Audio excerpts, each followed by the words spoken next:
Right there. Wait, hold on. Yeah, here. That's the first one, and then the second one comes in right after. Here.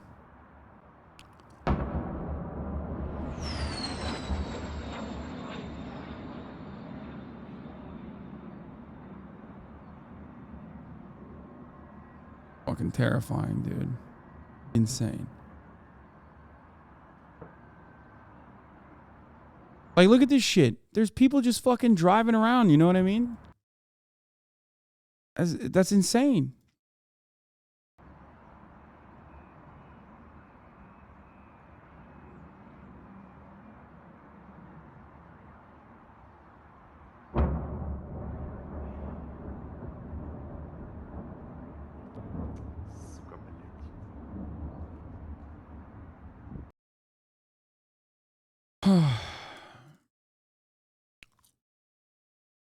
Russians are destroying my city. There are explosions in Kiev and other cities in Ukraine. Holy fuck, this one blows up right behind her. I walked past this building for many years. У мене трясуться руки, тому що я щойно побачила, як летить ракета. І я почула це.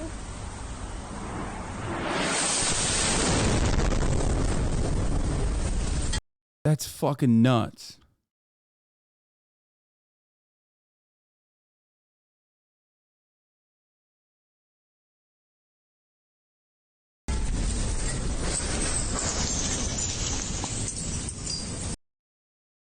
There's two ways out of every conflict, okay? Even if it's police violence on the fucking ground, all the way to state violence and military violence, okay? State violence like what Russia is conducting. You either escalate or you de-escalate.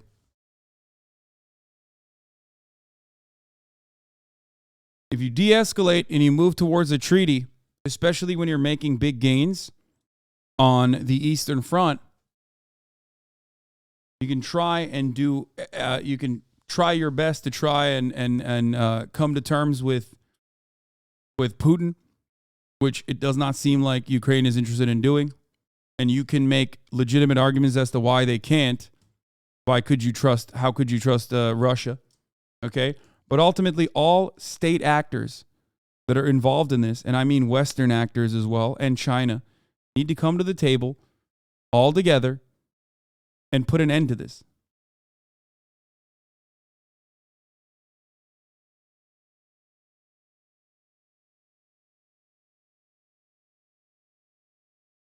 Medvedev said today that the goal was still to change the regime in Kyiv. Russians aren't interested in a negotiated settlement still. Absolutely. That's bullshit. That's completely unacceptable. But there's no other solution out of this, which is why I'm saying the pressure should be applied by the states that are involved on the opposing sides. On the one side, you have China. On the other side, you have the United States and the UK. Okay?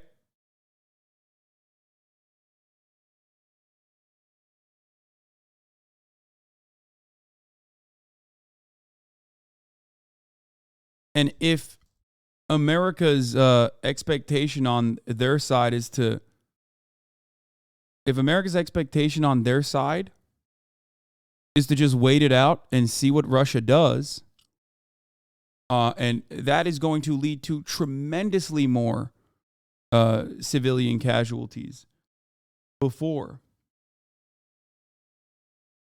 tremendously more civilian casualties before they actually before they actually get China on board to put more stress and apply more pressure on the Russian side. And even then, it's not a guarantee that China will do that.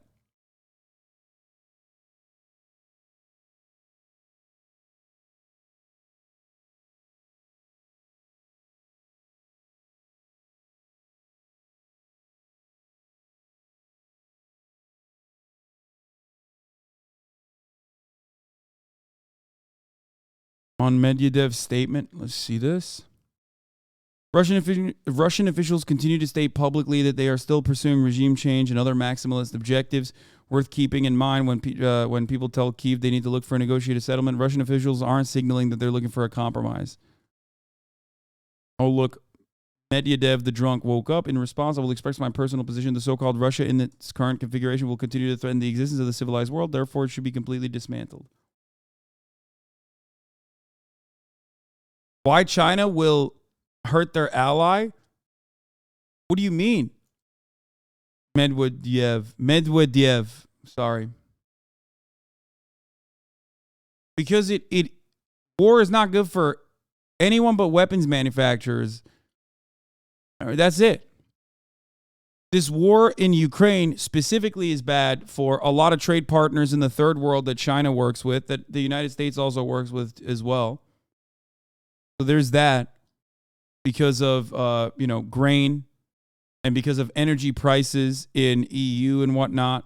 Like, it hurts the global economy.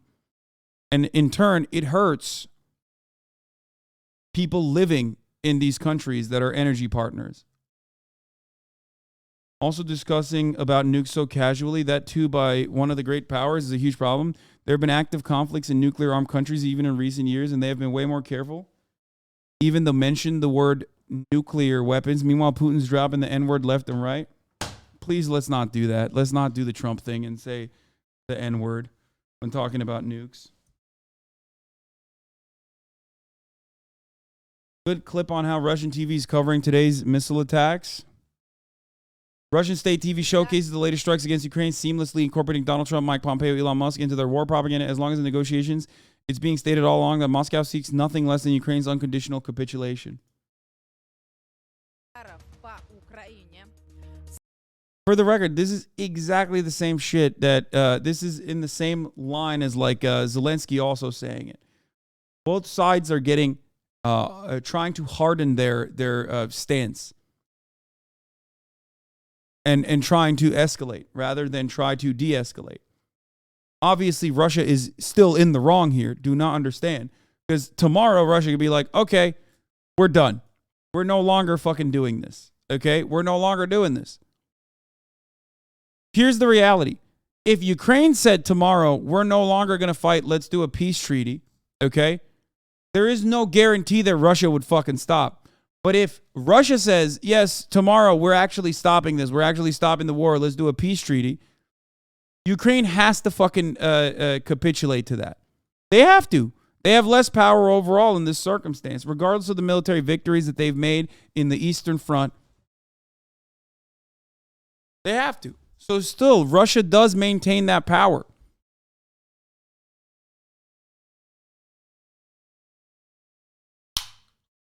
Not on Russia's terms, though. No, I mean, not on Russia's terms, but Russia calling for a ceasefire is still significantly more powerful than Ukraine calling for one.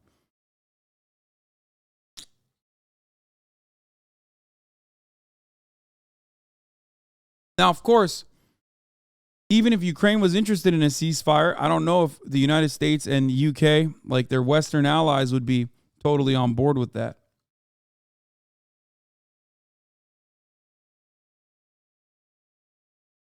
Germans have confirmed they're giving their Iris-T air defense, and Biden put out a statement about providing advanced air defense during his call today. What a West Planist take.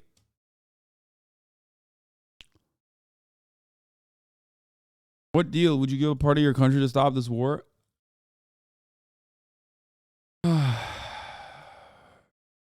Or political independence of any state, or in any other manner inconsistent with the purposes The UN General of the Assembly United debates Nations. draft resolution condemning Russia's annexations in Ukraine. Expressed his view unequivocally. No offense, but maybe don't try making predictions about this conflict.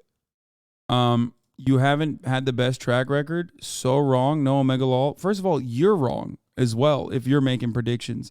All China cares about is business. They operate concentration camps. UK ain't equal power to the US, bro. This ain't the 50s anymore. No, of course UK is not equal power to the United States. I just mean it broadly as like Western nations.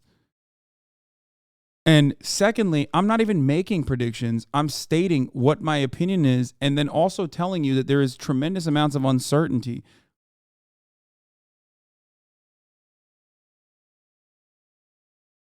But you're not listening. You're doing the thing that I mentioned already before we even started this conversation, which is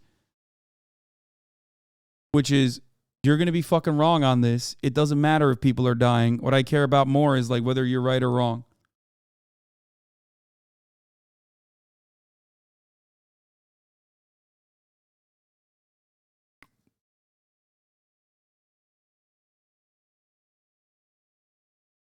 Also, the UK wasn't equal in the 50s either with the United States. Well, now Russia considers all those new regions besides Donbass as their own territory, so they can't really give them away according to their constitution. It's against the law to surrender Russian territory. I know.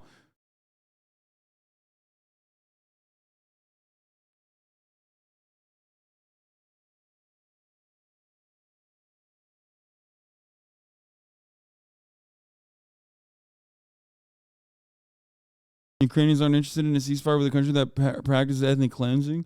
What are some of the odds some sort of coup in Russia continues to lose ground? I don't know. I have no idea.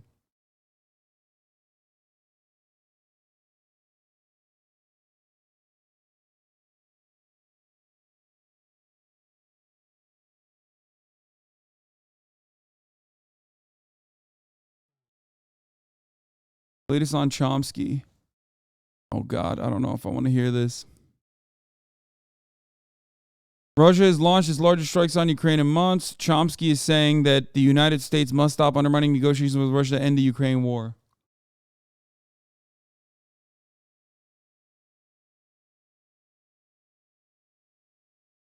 If NATO takes any action against Russia, we would need China to join to avoid World War III. I don't know who just asked about German embassy being targeted, but it was a vacant German office that used to be used as a visa department before February, not an active embassy.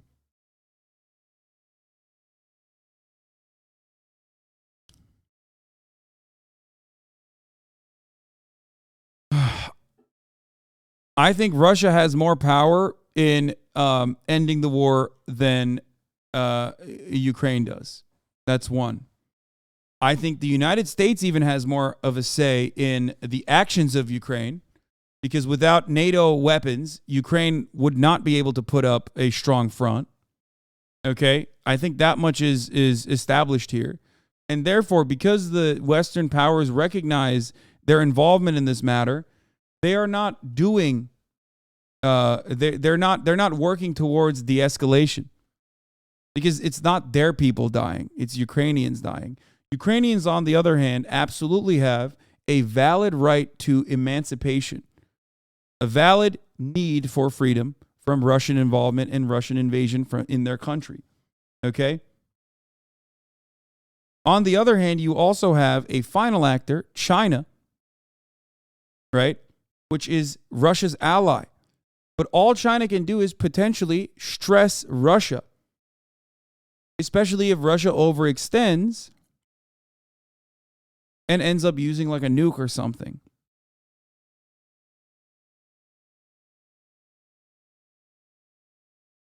But waiting on Russia to overextend would tremendously increase the number of Ukrainian casualties.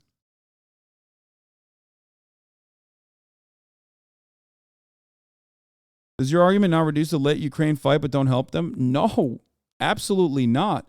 My argument is be honest about your level of involvement with Ukraine and openly state that you are willing and able to try and bring Russia to the negotiations table. What you guys are not, I don't know why, refuse to recognize is that there are limitations to the help that America gives to Ukraine. There are limitations to how much they'll help Ukraine, because they do not want American state action going up against Russian state action to avoid nuclear fallout, complete nuclear holocaust, okay?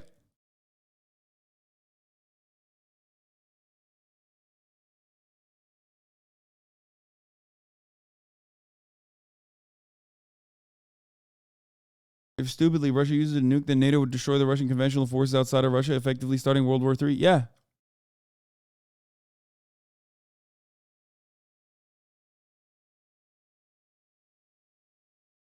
Those are so bloodthirsty. When you explain their position, they're like, but wait, you still want Russians to die, right? We were told Russian state will collapse in months. Instead, they're running budget surplus due to oil gas prices. What is the end game?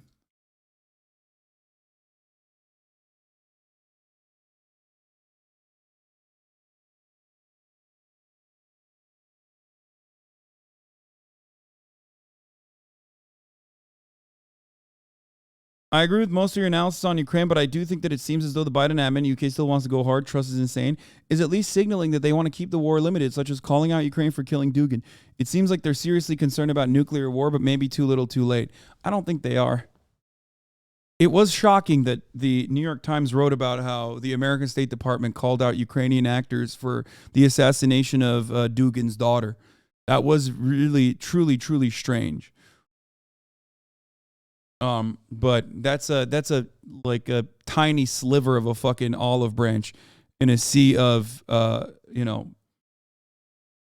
routinely undermining the routinely playing a role in escalating conflict.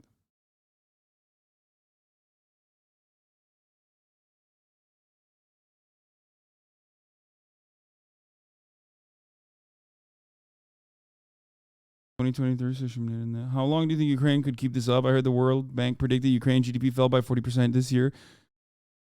I heard it was 30% first of all, and that is actually like kind of wild. That is not as bad as I thought it would be. China has been ambiguous regarding their current position on this matter. Their position currently is that they understand the interests and concerns of Russia, but have questions about the war, which they reiterated even in their recent SCO summit. Other countries have started turning on them slowly. Modi, is in his meeting with Putin at SCO, said, "This is not the age of war," which is a much stronger rhetoric than before. Yeah.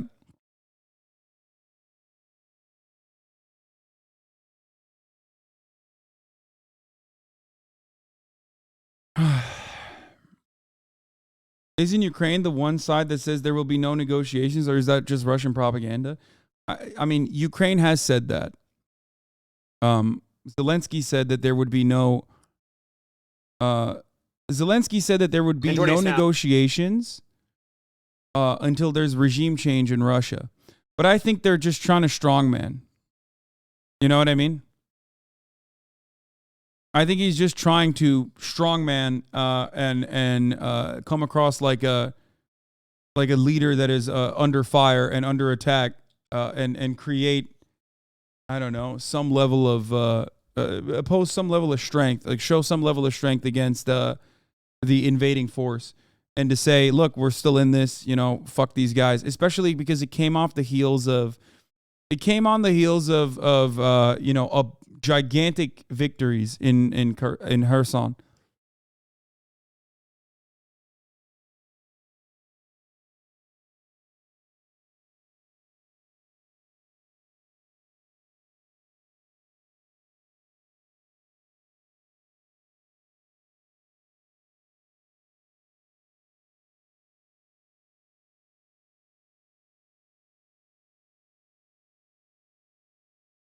All right, let's hear what Vindman has to say about Putin's bridge response.